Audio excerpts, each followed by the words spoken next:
Thank you very much, and ladies and gentlemen, colleagues and friends, good morning. It's an honor for me to be here and talk about a very important issue here at the Arctic Circle.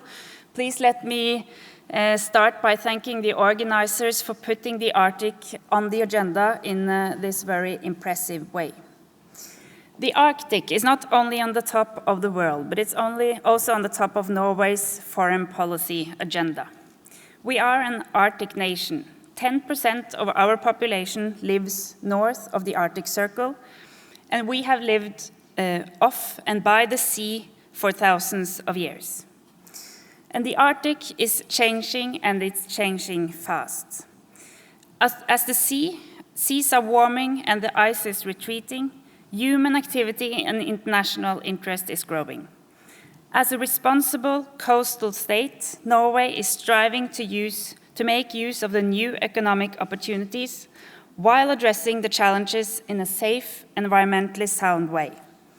This is why better preparedness and environmental protection is an integral part of our High North policy. As more than 80% of the maritime traffic north of the Arctic Circle passes through Norwegian waters, we have a special responsibility for facilitating safe, sustainable maritime transport in the vulnerable Arctic environment. Just to give you some facts to illustrate the situation. According to some estimates, the Arctic summer ice cap will completely vanish by the year 2050. And this will bring enormous changes and challenges, not just for the Arctic states, but also for the world. As the ice retreats, the Arctic countries will no longer be separated by the ice, but connected by the ocean. The sea will become a highway, not a barrier. It will open up new possibilities for trade and transport, mining and minerals, oil and gas, research and education, and increased tourism. And as we so vividly can observe here in Iceland, tourism creates jobs and prosperity. Actually, tourism is the single largest human presence in the Arctic, with the majority of travelers visiting by ship. Melting ice provides greater access, as we saw when the Crystal Serenity navigated through the Northwest Passage this summer, navigated with 1,600 passengers and crew on board. And in Norway, the cruise visitors has increased from about 200,000 to almost 700,000 in the last 15 years, with Arctic destinations increasingly popular. At the same time, the harsh climate and fragile environment of the Arctic pose significant risks.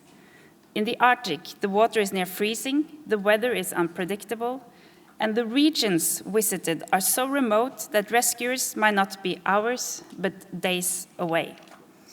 And the local communities at the ports of call often have fewer inhabitants than there are people aboard the ships, with scarce infrastructure for transport and communications.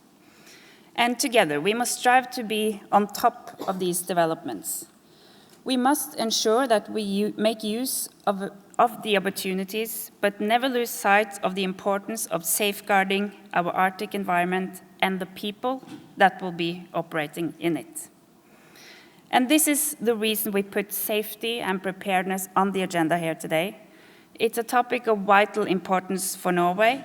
It's a substantial part of our ocean areas are situated north of the Arctic Circle, and a major share of our export revenues come from sea-based economic activity and resources. We have always been a nation of seafarers and fishermen, and the Arctic waters are our natural home. The real test of our preparedness will, of course, come the day if there's an actual incident. Let's hope that day never come. I would underline that we need improvement still, but also important improvements have been done over the recent years, and let me highlight just a few of them. Norway has been a driving force for the adoption of the Polar Code, a mandatory international code of safety for ships operating in polar waters. The code, which will come into force on 1st of January 2017, will be crucial in ensuring that maritime transport in polar waters is sustainable.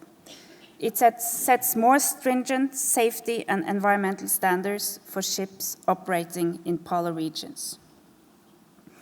And the Arctic Council plays a vital role in further developing circumpolar cooperation on safety and preparedness in the high north. On the initiative of the Arctic Council, the Arctic states have negotiated legally binding agreements on search and rescue and on oil spill preparedness and response.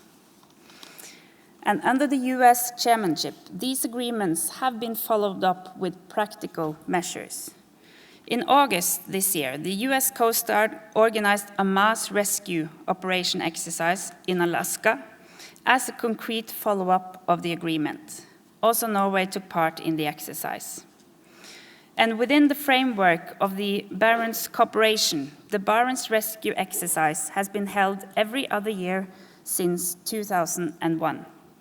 In these exercises, Finnish, Norwegian, Russian, and Swedish government agencies on national and regional level, as well as volunteers, practice realistic emergency scenarios across national and county borders in the Barents region. By making optimal use of dispersed resources, these exercises strengthen emergency preparedness across our borders. Norway has a clear responsibility to maintain a presence in our territorial waters and to develop both monitoring and emergency preparedness and response systems. The Coast Guard plays a vital role in this regard. Our presence in the Arctic gives us good surveillance and response capacity. Institutions and bodies with relevant expertise play an important role in strengthening our monitoring and preparedness capacity. A key partner is the project MARPART, which is a platform for cooperation between the most important preparedness and response actors and research groups. I want to thank Odd Jarl and his team for their important contributions. Just to summarize, the retreating ice will bring substantial changes to the Arctic.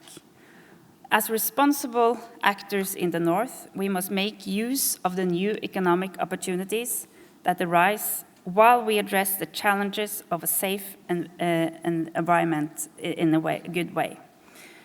When meeting these challenges, knowledge must be at the heart of our endeavors. It is only by improving our knowledge and strengthening our cooperation that we will be able to meet the challenges relating to safety and preparedness in the Arctic.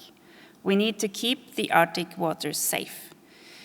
I look forward to follow the discussions in the panel. Hopefully we'll get even better ideas to work on for the future. So thank you very much.